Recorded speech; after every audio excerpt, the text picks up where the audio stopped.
একবার এক যুবক মরুভূমির পথ ধরে যাচ্ছিলেন।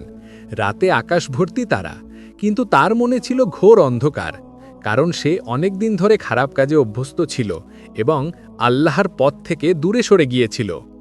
পথে তিনি দেখতে পেলেন একজন বৃদ্ধ লোক একটি ছোট প্রদীপ হাতে নিয়ে সাবধানে হেঁটে চলেছেন। যুবকটি অবাক হয়ে জিজ্ঞেস করল, বাবা, এত রাতে সামান্য প্রদীপ নিয়ে কোথায় যাচ্ছেন?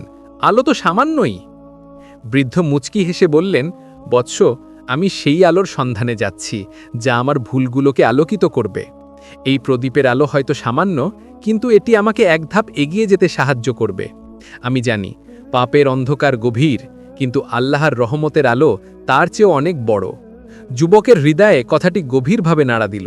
সে বুঝল, ছোট্ট একটি ভালো কাজ বা একবার ইস্তেগফারও তাকে আল্লাহর দিকে এক ধাপ এগিয়ে নিয়ে যেতে পারে। সেই মুহূর্তেই সে তওবা করে আল্লাহর পথে ফিরে আসার সংকল্প নিল।